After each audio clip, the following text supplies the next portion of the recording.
Do you guys think we should start a list of games based off of stuff that we didn't know existed until we started doing this challenge? Well, I started one. And of course that means we're covering the PS2 version of Pimp My Ride. Now before we go on any further, we're going to start a little pimp counter down in the bottom. Because I have never heard or seen the word pimp so much in my life while playing this game. Now seeing that this game came out in 2006 and the actual show came out in 2004, what is the show actually about? Well, seeing that MTV covered it, I am definitely not going to show any footage of the show, so my channel doesn't get copyright claim. Now the show itself ran from 2004 to 2007, with the game coming out in late 2006, a mere 7 months before the show got canceled. Now what is the show actually about? Well, it's classified as a game show, weird enough. A bunch of people would submit videos and the winner would have their actual ride pimped out. Well, their vehicle at the time would have to be shoddy, ratty, or basically ran down, or even in one case, 2 different cars fused together and held on by... I'm not joking about that one actually happened. I actually used to watch the show a lot. Now that I got that covered and out of the way, let's talk about the actual gameplay. How does the actual game show translate well into an actual video game? We've seen this multiple times before. They translate very well: Jeopardy, Wheel of Fortune, yada yada yada. But how does this show translate into a video game? Well, in a neat little way, they got a little creative with it. The first thing you gotta do is gain funds to pimp out the Pimpy's ride. I really didn't want to call it that, but that's what the show has the contestants labeled as.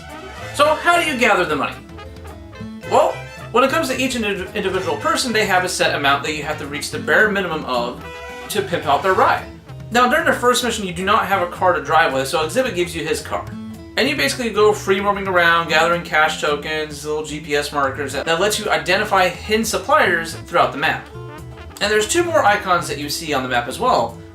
A steering wheel icon and a music note icon. The steering wheel icon is where you drive by a bunch of people, honk at them, and just push a bunch of buttons in sequence. While the music note icon can mean one of 2 minigames.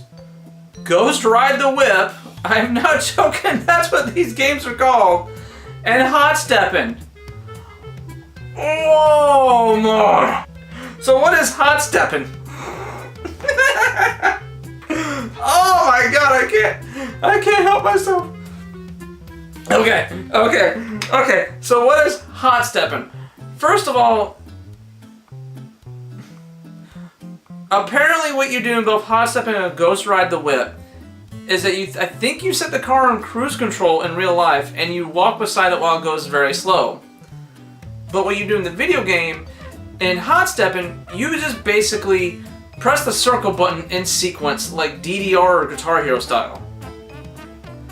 And myself, personally, going from DDR, Guitar Hero, and loving rhythm games at the time, this is a joke.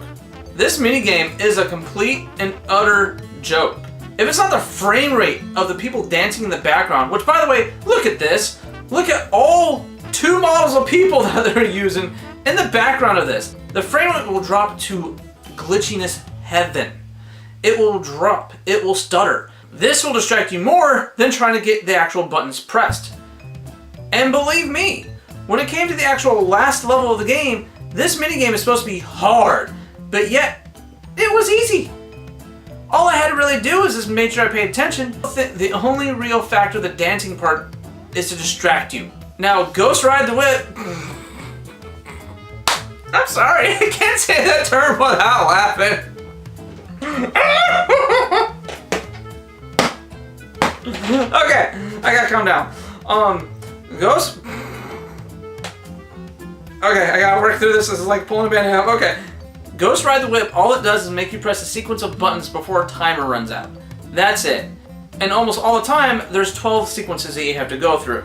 And yet again, it's the same thing where you're just dancing along and the dancing just mostly serves as a distraction than anything else. Now when it comes to all these mini games, all they really serve as a purpose as is to gather the money. You can really just spam Hot Steppin' and Ghost Ride the Whip, and you can get all the money and then some without even trying. Now once you gather all the money, Exhibit will come on the radio to let you know it's time to pick up the car from the Pimpy. I'm sorry, this is gonna be hard for me. You'll see a little cutscene with them going, oh my god, it's Exhibit. The standard usual Pimp My Ride affair, act surprised and all that fun jazz. You pick up the car, and then what you have to do is that now you start the actual timed and actual most probably fun part of it. Well, just like the show, each person has their own individual interest.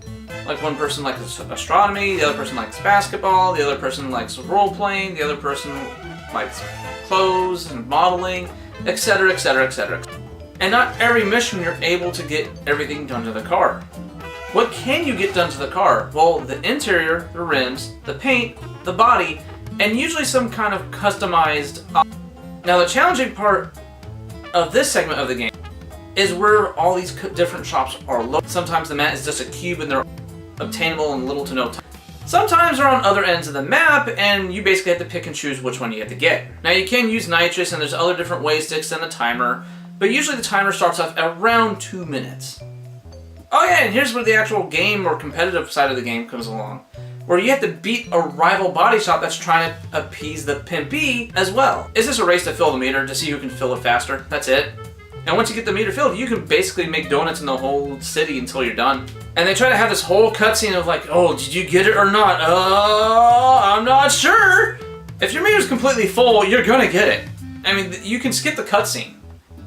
There's only a handful of times where I barely beat the other shop by a fraction of a hair. Because during these missions, Exhibit will come on the radio saying, hey, if you come by my shop, I'll give you a unique item for the person. It can be anything from a bobblehead, a framed picture of a dog, things that are not necessary but add a little extra touches to the car. And that's it. That's the whole game.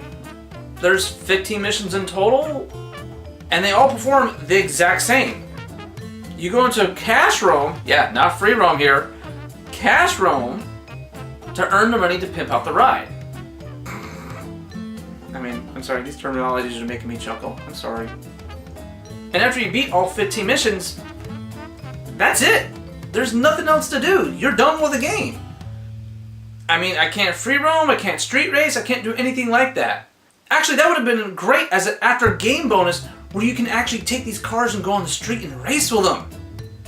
How cool would that be that you actually fully customize these, take these junker cars, pimp them out, and actually street race with them?